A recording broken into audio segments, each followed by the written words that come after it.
Hey everybody, this is Matt. I'm making a new Heroclix video, and this is going to be kind of a short and sweet video, but I had to make a video about this because I'm so excited about this.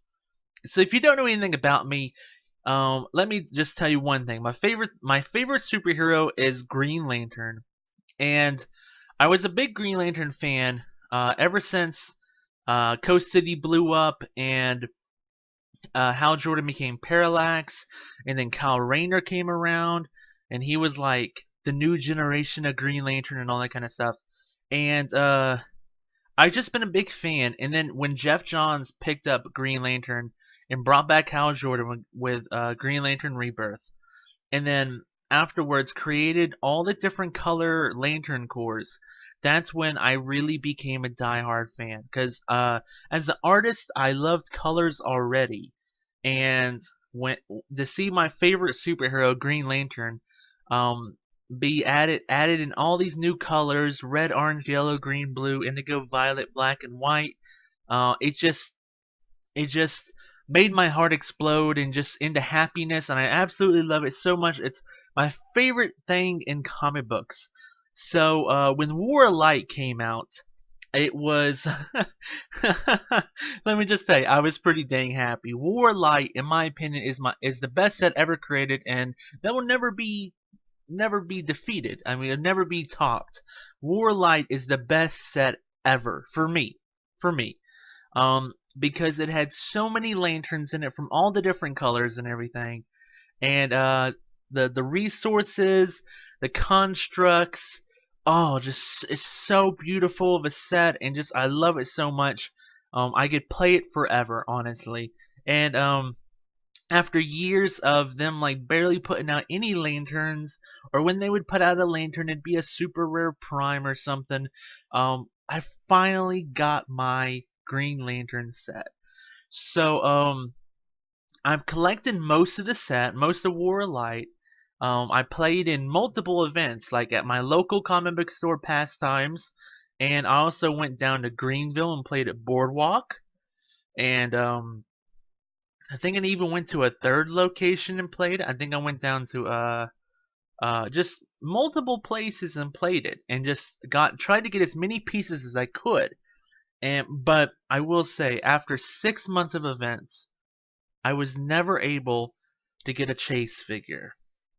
My friend, I would always travel with my friend, and he would open up these chase figures, these chase entities, and they'd be so glorious, and they'd be so freaking amazing and so pretty, and then they were so competitive. Everybody, you had to have them on your teams.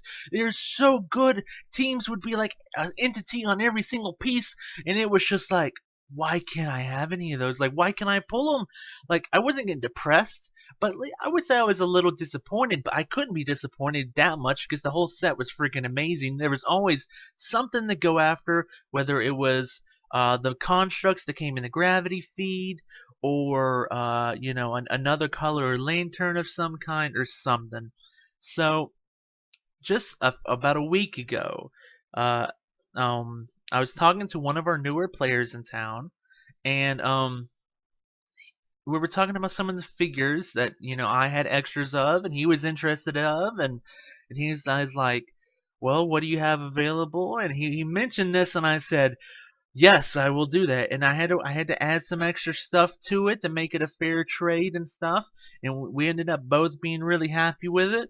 But to me, it was extra special, and that piece I got out of that trade was my very first Warlight chase entity. And that was Predator, who is the entity for the Star Sapphires, which is also in Violet. I mean, if you go back to old pieces, they're actually called the Violet Lantern Corps, which is really weird because they were never. I don't think they were ever called that in the comic books. But the newer pieces actually have Star Sapphire keyword, which is the right keyword. So this is my very first War Light entity chase piece. And thankfully, I mean, now they're more possible to get, but back when they first came out, they were all like $70, $80. And as someone who doesn't have a lot of money, that's a lot of freaking money to spend on a single piece. I think the most I've ever spent on any piece is like $30, and that might have been for like a gift for a friend and something. I don't spend that much money. I'm more about trading, but even then, if I don't open up a lot of product, you don't get a lot of stuff to trade. It's kind of hard to do. So they all were so expensive that I couldn't buy them on the secondary market. And a year would go by, and they were still very popular. I mean, they were so good because of what they could do. I mean, basically for 25 points, you could put it on any piece. Uh, Now it can't be tiny and big pieces and stuff, but you could put it on any normal size piece. And then what you could do is, like, you both start out on your first click, and you would look at this thing and be like, okay, he has sidestep, energy explosion, energy shield deflection, and shape change. Well, you can choose one of those powers to give to that character.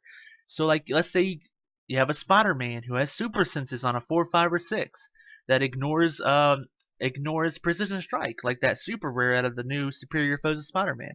You put this thing on him and give him shape change that they can't outwit because it's not actually on the dial. So now he has super senses on a 4, 5, or 6 that can't be stopped by precision strike, and now he has shape change. And on top of that, you can also choose a stat on this entity that's higher than the printed stat on the character and bump it up one. So maybe you choose defense. So now Spider-Man has +1 defense and shape change. And it updates whenever Spider-Man would take damage. You can update the dial on the entity. Oh, but what if you land on something like this? He has a special power, and I believe that special power gives him Power Cosmic and Mystic's team ability. So now you have a Spider-Man who can't be outwitted because he's Power Cosmic. He has built-in Indomitable now because of Power Cosmic, and he has Mystic's team ability. And that's how powerful these things were. That was just for 25 points. And you saw a lot of teams that just ran like 3 pieces with an entity on every single one of them. And that's why it kept their prices up so high. It kept their prices up so high because they were so competitive and they were so rare. They were in a booster you could only get at an event series, and a case may only have one chase in it, you know. So their prices just stayed really high. I couldn't afford them, and now that they're actually rotated out of Modern Age, their prices have started to come down some because the competitive side's gone. People are trying to get rid of them to get more money to buy more legal stuff now, Modern Age legal stuff. And now their prices have come down pretty decently. A lot of them you can get for $30 to $50, somewhere in between there. And I'm gonna start going after them, because this is my set. This is my baby.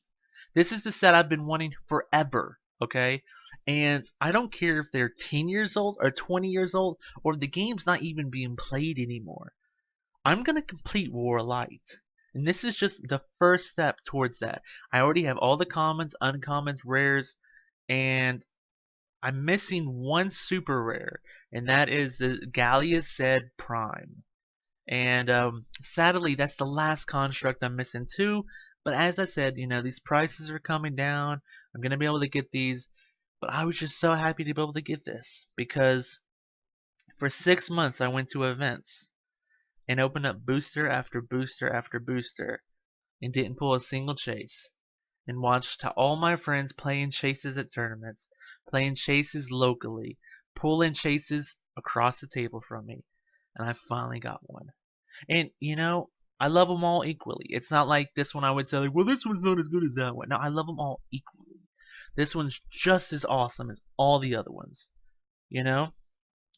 So I was just really, really excited to get this, and I can finally say I have all the Starfire pieces, Star Sapphire pieces in the set, in the game, I have every piece with Star Sapphire keyword. And I want to go down the list and be like, I have every Orange Lantern piece. I have every Red Lantern piece. That Supergirl's going to be hard to get. I have every Blue Lantern piece, stuff like that, But one step at a time, I'm just so happy to have this piece. And it really made my week. It made my month to get this piece, this beautiful piece. and add it to my collection. So thank you so much for taking the time out of your day to watch this video. I know it's not a very important video. There's not a lot of big news in this video. So thank you so much for watching it and supporting the channel. And I hope you have a lot of fun playing Heroclix in the future, everybody. Have a fantastic day, everybody. Bye-bye.